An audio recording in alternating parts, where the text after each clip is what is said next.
Recording. Yeah. So, hello, I am Isabel de la Hoya, um, and I'm here to teach about how to do documentation for Queen's Prize or Kingdom Arts and Sciences. So is everyone in this class from Palantir? You don't have to be from Palantir, but this class is specifically built for Palantir's criteria, but really the information is transferable. The method is transferable to pretty much any kingdom. But I always find it interesting to find out where people are from. So, oh, I do see there's someone from North Shield. So if you have a question, just go ahead and unmute yourself and ask. Um, that is usually the best way. And unless Vashti has a different way you want me to do that because we're recording.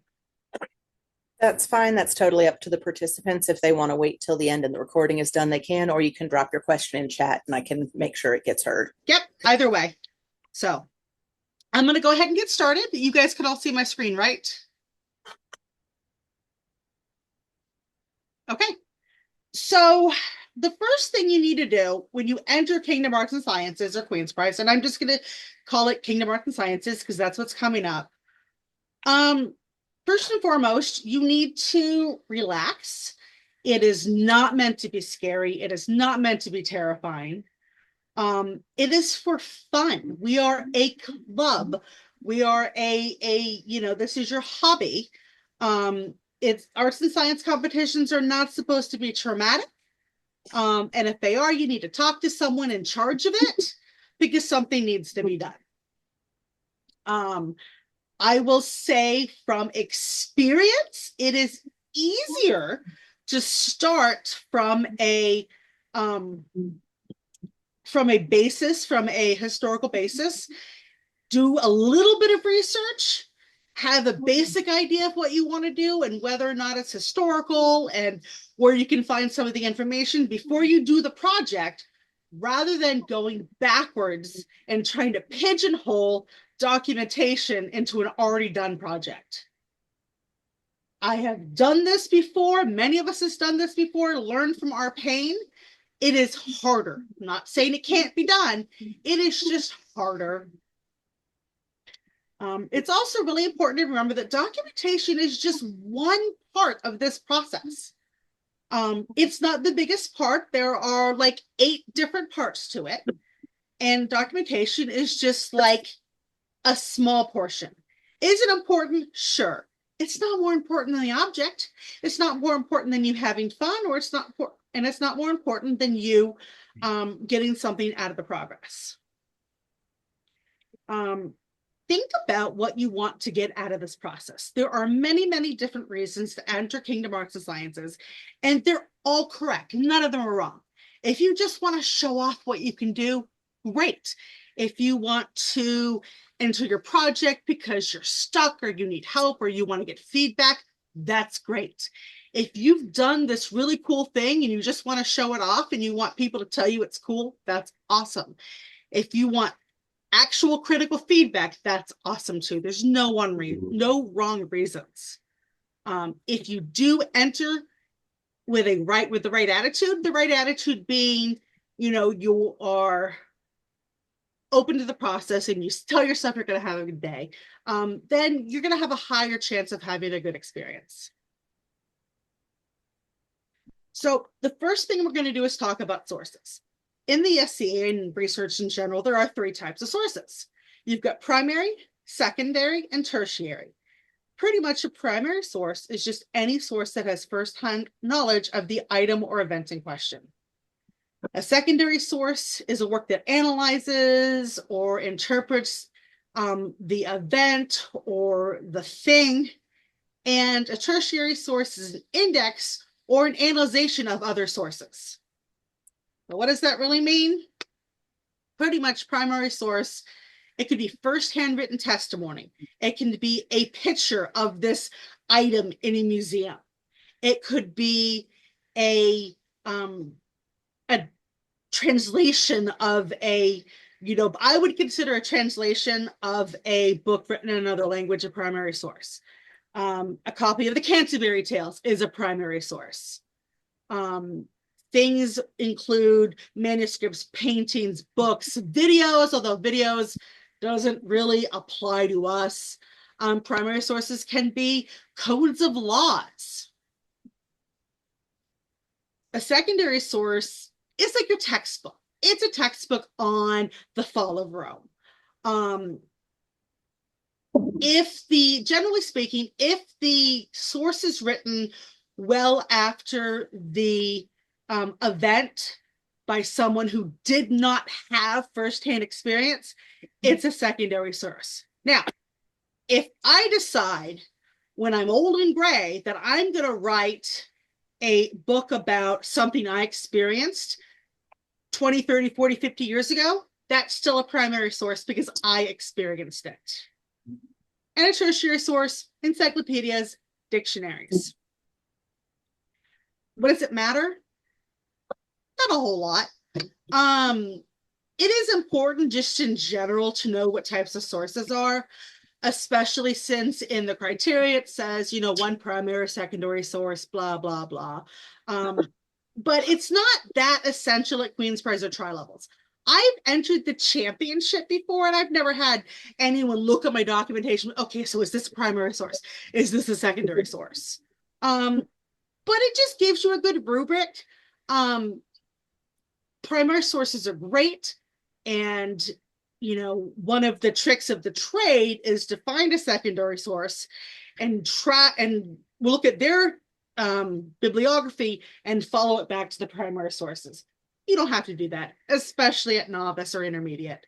And you're allowed to use sources from all categories. But it's just, general thing to kind of sort of be aware about. Where to find source. So you're definitely going to need to know where to find information if you're going to enter Kingdom Arts and Sciences. So there's a couple of different tricks. First of all, if you start good old Google, if you put quotation marks around a phrase, it'll search websites with everything in that phrase. For instance, if you Google Hampton Court Palace, you're going to get anything with Hampton, anything with court, and anything with palace. Okay, you can get an arrest record from your Uncle Bob coming up that way. Versus if you put quotation marks around it, only things about Hampton Court Palace will come up. I know for myself, Pinterest is the bane of my existence when it comes to documentation and research, because I'll find a really, really good illustration and I can't trace it back to where it came from because it's from Tessa's dream board. So if you want to exclude sites such as Pinterest, you would put your search type and just your search terms and just do minus Pinterest. And that applies to anything, minus WordPress, minus Wikipedia. Speaking of Wikipedia, I don't know about you, but when I was in college, when the Wikipedia first started becoming a thing in the early 2000s, big speech we got from our teachers is don't use Wikipedia, don't use Wikipedia. And that's not really true in the SCA or really anywhere this time. Wikipedia is a great place to get started. If you don't know anything about a thing, Wikipedia it. And then, and here's the trick, follow the sources on the Wikipedia page back to those sources, back to those sources, and back to those sources. A well-written Wikipedia page can get you back to those primary sources. So I wouldn't necessarily cite Wikipedia in my sources, but it should definitely be in your arsenal. So we have a question in the chat about primary and secondary sources. Yes. Would a translation of a person's diary, or I guess a first person written text, being translated into another text, would that be considered primary or secondary? I honestly would consider it primary. What do you think, Vashti?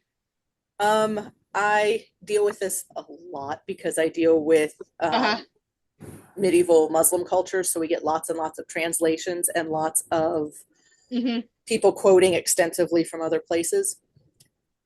each time it gets translated or quoted or included in another person's text, it's like adding another filter on Instagram. That is true. You now have to account for that next person's bias. How did they interpret those words if it went from one language to the next? And what did they choose to include or leave out? So each time somebody new includes it, it's one step further away from being a primary source. So just because it's old and in that language doesn't mean it's a primary source. True. And really kind of my point was I wouldn't use it for my dissertation. I wouldn't use it for, an AP history class. But for your Queen's Press documentation, your Kingdom Arts and Science documentation, I think treating it like a primary source is probably fine. I still use all of those sources, absolutely, because frequently the original is no longer in existence. All I have are the quotes from people later on. It's knowing enough about the culture and about the person whose final text you're actually drawing from. And she is right. Like, she does have a very valid point. Yeah. Yeah, it's just having to trace all of those different biases back and account for them. Yep. And we will talk about that in a minute too.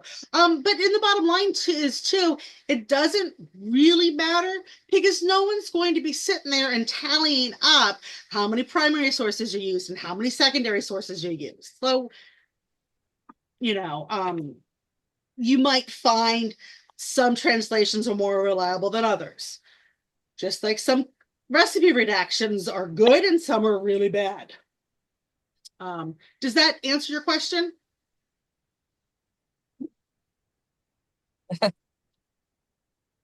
So, okay.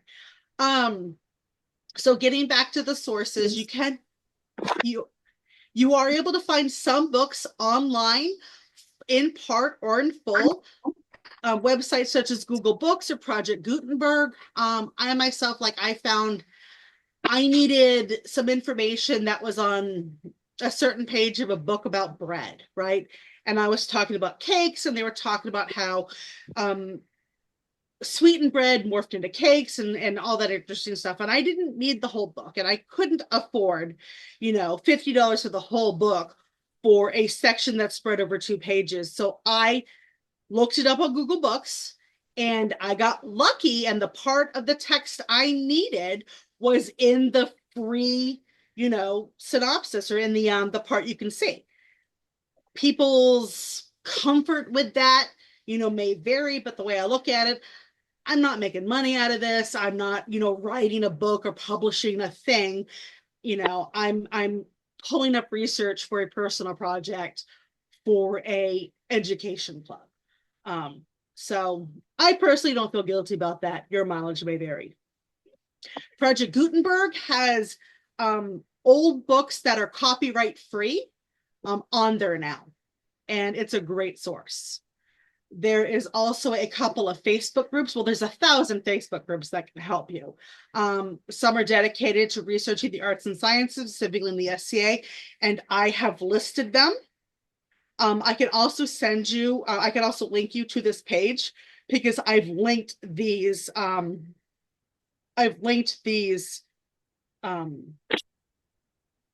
Facebook groups on here. I would like to point out that the very first one, SCA Research Assistants, is by our host, the wonderful Mrs. Vashti. And there's also a Facebook group about everything. There's SCA cooking. There's SCA knitting. Okay, I don't know about SCA knitting because I'm not sure if it's period, but SCA fiber arts and this and that. And if one thing I've learned about Scadians in the last 10 years, we love to share our knowledge. So if you ask the internet, hey, what do you know about this? Chances are you're going to get an answer. Make use of libraries and museums. Your local library's nonfiction section may be supplemented with interlibrary loan. Sometimes you can get access to collegiate sources. You can request through interlibrary loan books from University of Kansas or what have you. Librarians may be willing to search their databases if you talk to them. Many states will allow residents to get a virtual state card. And that for me lets me search a couple of these databases. Museums will often have their pieces online, and they can provide you with provenance information. Provenance is like the who, what, when, where, and why of the piece. And they may have contact information where you can reach out. In libraries, there's not libraries, in museums, there's a person whose job it is to tell you things about stuff, and they're called docents. So you can look at Google Scholar. I love Google Scholar. You can go to academic databases like JSTOR and academia.edu. I know with JSTOR, last time I was on there, you can get 100 or 10, a certain number of free articles. My mind says it's 100, and I should have checked, and I apologize, per month. And you can't download them. You can just look at them. I don't know about you, but I know how to screen print. And again, I'm not using this for personal gain. I'm not using this to make money. Museum websites. The Library of Congress has an Ask the Librarian section, and other members' websites. I wouldn't quote someone else's in the SCA's website, but you can follow their links. You can follow their sources back to the primary sources. And I do that all the time. And then there is Pinterest. Some people have luck with Pinterest. I do not, but sometimes you get lucky and you can follow pins back to the museum's website. So the internet's full of a lot of stuff, right? And I can find a source that tells me the sky is made out of chicken soup. I'm sure it's there.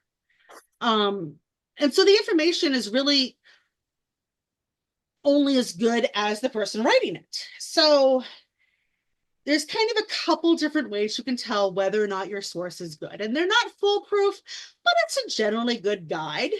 For instance, if it's written by someone with firsthand knowledge, it could be more trustworthy. Although, just like now, people in the medieval ages had biases, they had agendas. There's this story that I read a couple years back about a historian.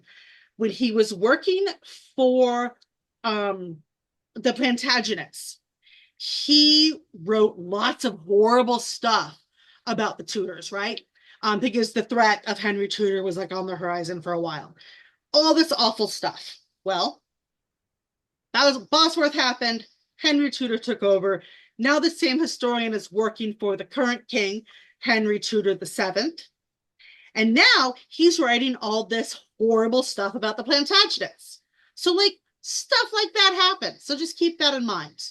Scholarly journals tend to be better academic, as well as like academic research, like people's dissertations. Books written by historians and researchers are generally good. Textbooks and encyclopedias. I do want to warn you about Victorian texts. In the Victorian era, there was like this fascination with the Middle Ages and this kind of reinvention of them. And they were historical revisionists. So if your source is from the 1800s, caution. I'm not saying it's 100% going to be wrong, but caution. Websites can also be hit and miss. And it's not always obvious at first glance. So there's a list on how to kind of take a look at them. And this is how you can tell if the source is credible. If the website has its sources listed, and if the sources are primary or academic, even better. So if they're asserting this information, they're telling you where they got information from. If the author of the website identifies themselves, especially if they include contact details, they're standing by what they said. They're staking their reputation on that information. If the website is well written with proper spelling, punctuation, grammar, and it's in a logical manner, that is also a sign that it's probably more correct. If it looks like it was written by a baboon on a bender, like it's probably not going to be the best information. Educational.edu and .gov websites are usually credible when it comes to things like the Middle Ages and stuff. There's a lot of really great information on like the historicpalaces.gov and stuff like that, or .uk. I guess it wouldn't be .gov. Nonprofits are often credible, but keep in mind there are nonprofits that do have agendas. There's, a whole group dedicated to rehabilitating Richard the Third's reputation. The one that killed the princes in the tower, maybe. I think he did, actually. And the data that he researched is also important. So this is in general very true. If this information hasn't been updated in 10, 15, 20 years, it may or may not still be accurate. Historical information does and doesn't change. We can find better information, but really well-known things like the date of a battle is not going to change 10 years down the line. And so if it has all or most of these, there's a pretty good chance it's credible. And it doesn't mean if they don't have any, it's not credible. But, use a gut check. So any questions before we move on to the actual scary blank page when it comes to documentation? Okay. So your first step before creating documentation, and in my opinion, this should be your first step before you start the project, is to visit the Kingdom's website. And on the main page, visit the Arts and Science Hub and select the Calendar Arts and Science criteria. And it looks like this. Vashti, you can still you can see the arts and science criteria now, right? Yes. Okay. So, and it has listed all of our criteria. And there's a lot of them. And what we're going to go to is the miscellaneous.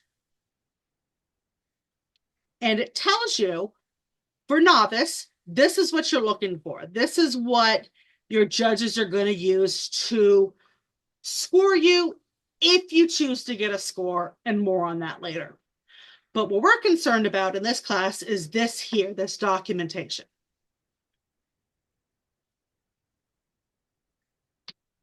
So here is the miscellaneous criteria the novice criteria for miscellaneous. So it says 0 to 8 points. And it gives you the information. Basically, for novice level, you need the 3x5 card minimum, but more is encouraged. Any discussion beyond the listing of the criteria can also count. And verbal feedback during the judging will tell your judges how well you understand the process of creation and can enhance your score. And then it gives you just some kind of vague guidelines, descriptions of the entry, country of origin, stuff like that, list of materials and skills, list of methods and tools, and then research and reference. So it's at first glance, it doesn't really give you a good idea of what to do. So what I do is I start with the first line as my basis. So I take that and I copy it into a blank page. And I insert a space between all of these things, right? And I turn them red. And you're going to address each bullet point as completely as you can. Explain any changes you made and how your process differed from the period version. For instance, description of entry, including some of the following: country of origin, period of origin, characteristics of style. So I have created some documentation for a fake thing that does not exist. I make up terms. You shouldn't, but this is just an example. So say I'm making this little dubis, right? And I want to document the dubis because that's my project. So I'm going to say this is based on a late 12th century dubis. And I'm going to say where I found it. If you don't know where it's from, that's fine. The more information you have, the better. You don't have to know that it was found at a dig in France. But if you know, hey, this is generally French or this is generally German, great. I describe it. Its fluted sides and hollow bottom is common. But also sometimes they're halfway filled. They could be made of copper or bronze or silver or gold, and what color they'd be painted. So I just kind of describe what it is and what it was for and what they're for. So these are thrown to scare your pets, to make them run away. So clearly, I hope these didn't exist. That sounds awful. So you just kind of talk about what the object is. And then for the list of materials and skills and the list of methods and tools, this is just how you made it. So I'm going to describe as detailed as possible how I made the thing. I started with a sheet of aluminum. I used a number 15 hammer. I shaped the pieces. After I had a shape, I used another hammer.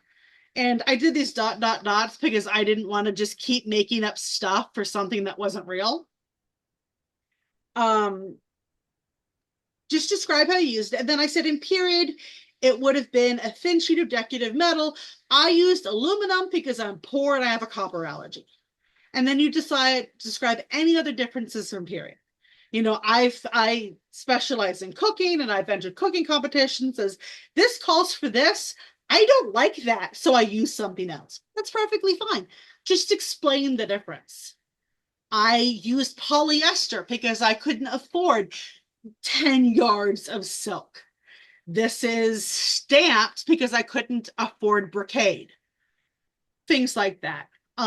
This should be made out of wool, but it's made out of linen because we live in the Midwest and it gets really hot here, and they existed in a mini ice age. Things like that. And then you just list your sources. And I'll give you a really easy way on how to list your sources later. And that's it. You go through and you delete all of the things in red or whatever color you put it, you know, the headings, and then you just have your fully covered documentation. That's all you need. If you want to make more, that's great. It's not required. I recommend having a friend read over it to catch any mistakes. There's this project called, there's this website called Grammarly, which I absolutely love. And it's an extension you can put on your browser and you can run it through Grammarly and it catches spelling and grammatical mistakes. I will warn you, Grammarly does not like medieval spellings. If you're quoting from a medieval book, it is going to lose its mind. So just ignore that. Another option, I found this website years ago called Latter's Day. And there's a link to it down here, which I finally added. And it was made by someone in some other kingdom. And they have a couple different things. They have EasyDoc for anything, for recipes and for clothing. You click on it, you pull it up, and it is a fillable PDF. Yeah, I don't want free tools.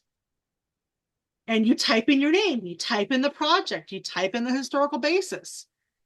You list your tools, you list your procedure, and you list your sources. That's exactly what we just did.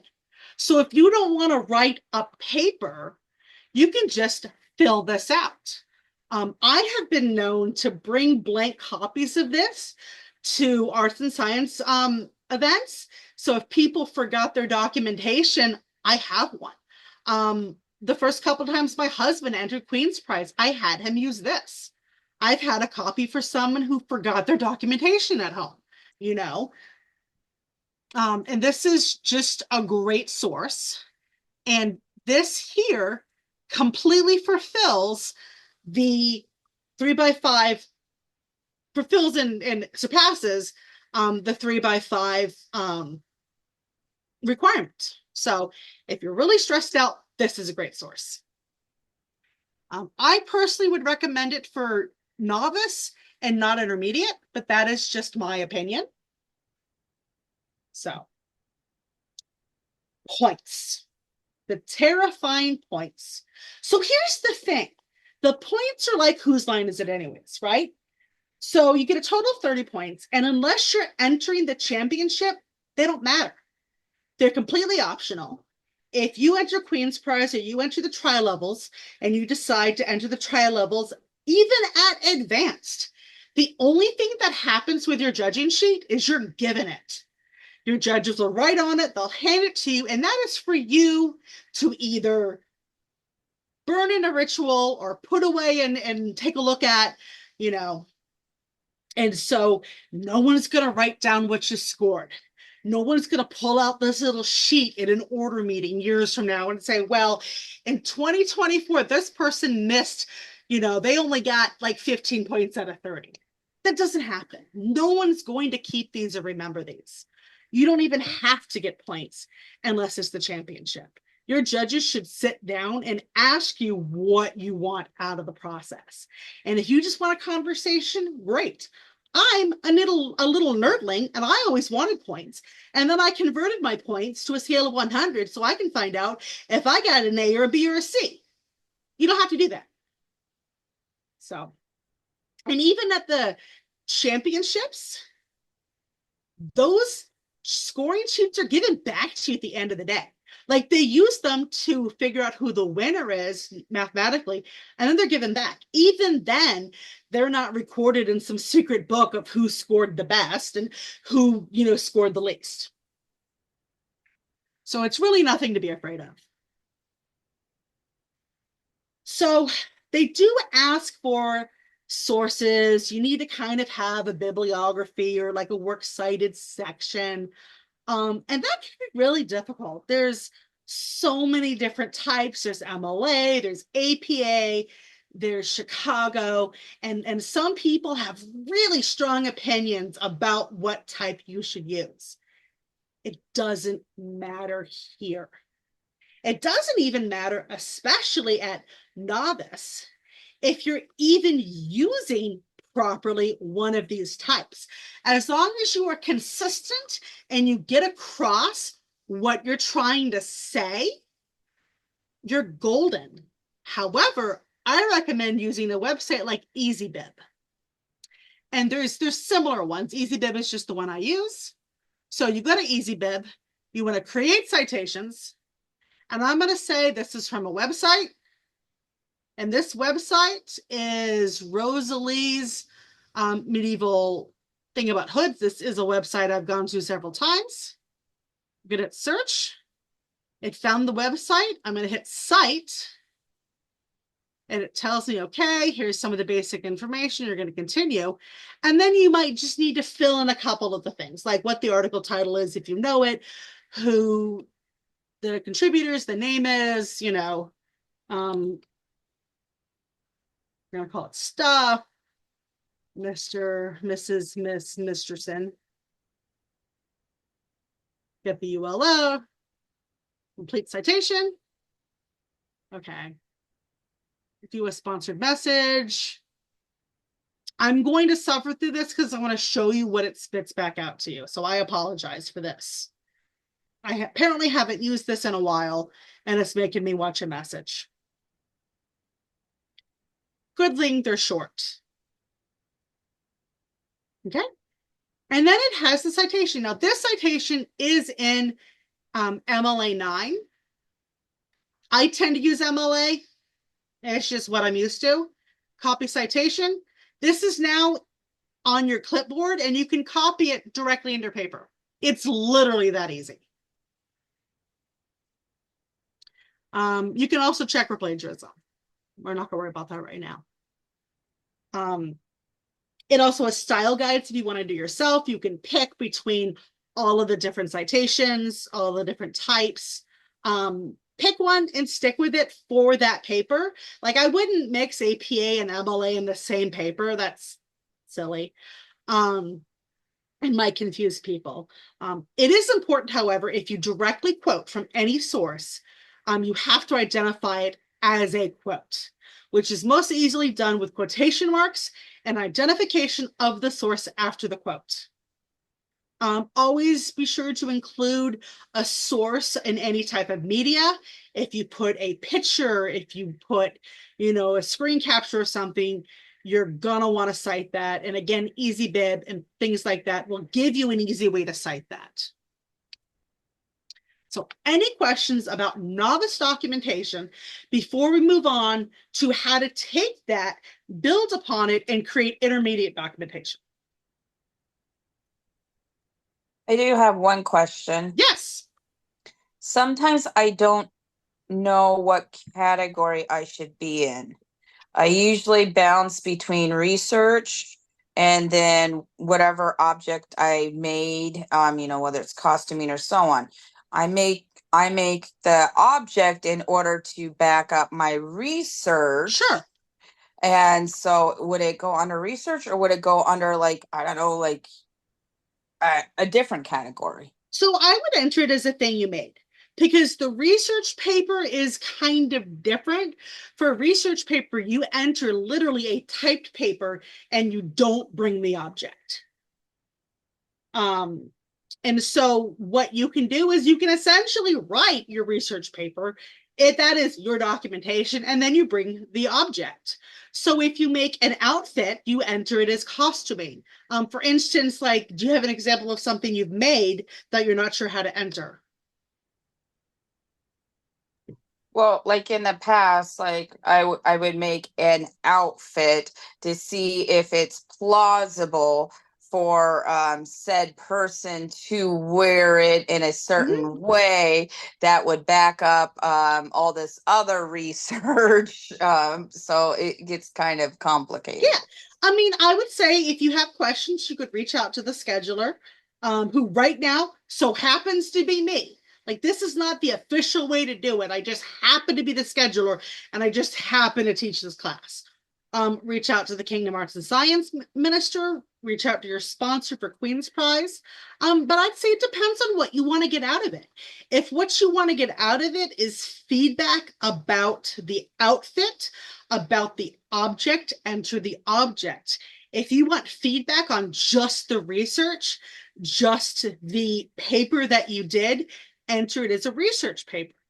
I can tell you, if you are going for points and a high score is important to you, be sure to pay attention to what it's asking for with a research paper, because they're looking for a scholarly paper. Like, I'm going to prove that this and this happened. You can absolutely enter just a paper on Eleanor of Aquitaine.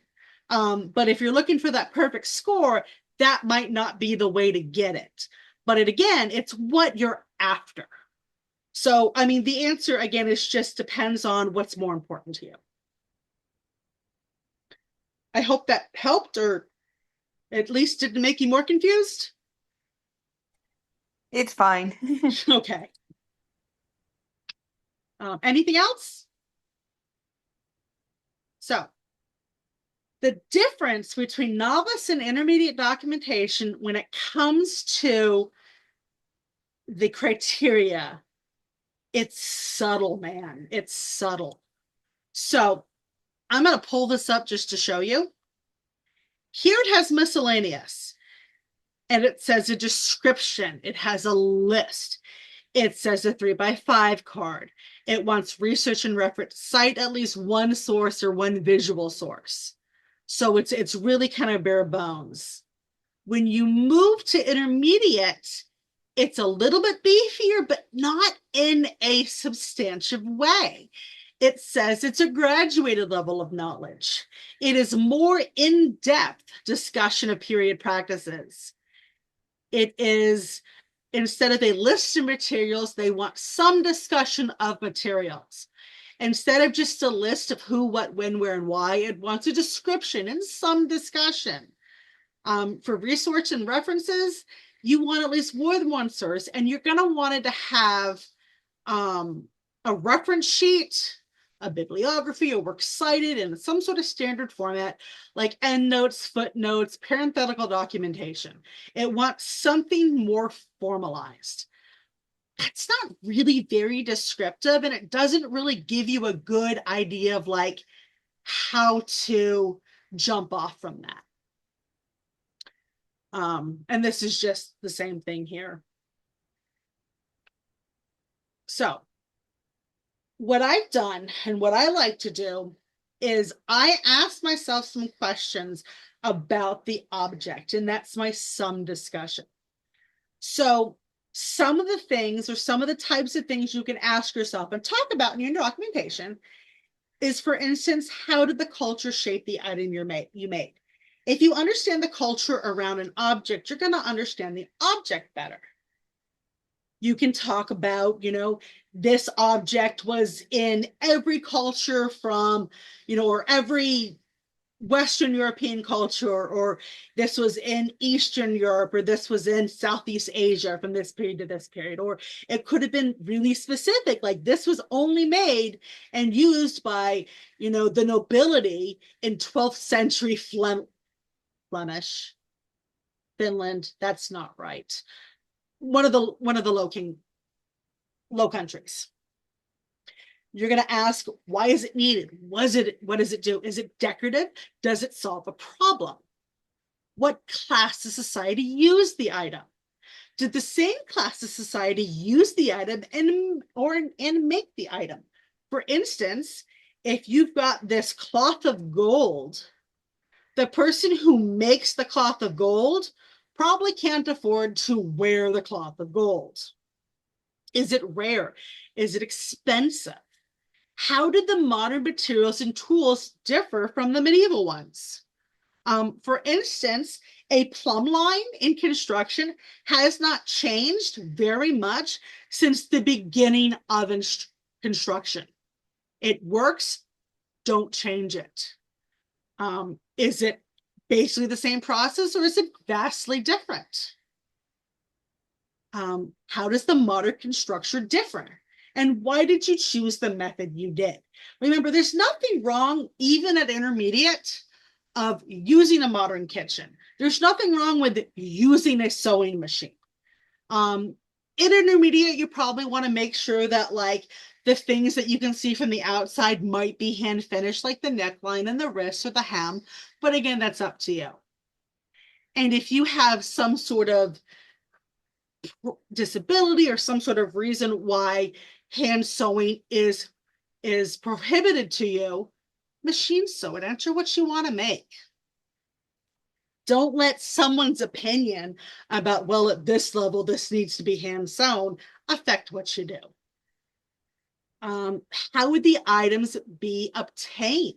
Would they be made or bought by the period artisan? So there's this idea that goes around, and we're doing a pretty good job of squashing it, but this idea that you have to make everything sheet to shawl, especially at the advanced level. And what that means is you need to shear the sheep, and you need to wash the wool, and you need to spin the wool, and then you need to weave the fabric, and then dye the fabric, and then hand sew the clothing. No.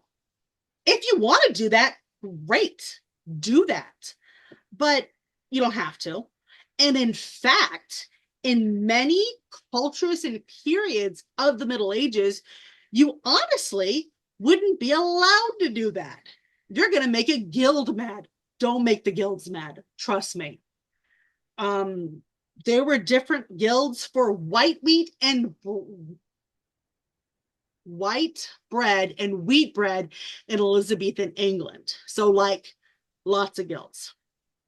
But understanding that process, understanding that your thread would be obtained from here and your fabric would be obtained from here, that is a really good way to show that knowledge and to expand your documentation of this process. You might want to know where the artisan learned their craft. Were they taught by their parents as part of daily life? Did they belong to a guild? And that's just some of the things I like to explore. But really, any question, anything about it that you're interested in that gives you a deeper dive, talk about that. And it says some discussion. You're not required to know everything, nor is each, you don't have to cover every question. You don't have to know everything. You don't have to know that this type of wool was only available in this country in this season. If you do, cool. You don't have to. And again, if a score is important to you, the more complex your information is, the higher your score will be. But again, the score doesn't matter. It does ask for an intermediate reference sheet. It wants a works cited page. It wants a bibliography. And it encourages some sort of identification of where you got the information after you talk about the information. It's not required, but it is something that you will find will be recommended as like a next step. So refer to your style guides to learn how to do these. You can use endnotes, footnotes, or parenthetical documentation. I hate parenthetical documentation. And I'm going to show you what I do. And honestly, what I do isn't quite correct. It's some sort of weird mix of like works cited and footnotes, but it works. And literally no one's ever said anything about it. So basically, I talk about, I talk about a bit of things, and this is actually an excerpt from something I entered in the championships. So it's a bit of information, and it ends at, they would draw fake veins to make their skin appear translucent. And then you have this really tiny number 4, and it is in a superscript. And at the end of my documentation, under works cited, under number 4, you have this source here. I don't know why I pointed at it. You cannot see me point to it. And anytime I used that source or that book, I put a little number 4 there. And then you go on and it says, number 5, they plucked their hairlines like they were really serious about fashion if they're plucking their eyebrows and hairlines. And I put where I got that information. And it's really as simple as that. And then you see my actual sources for this because I'm a giant nerdling. And that is the end of what I have. Is there any questions?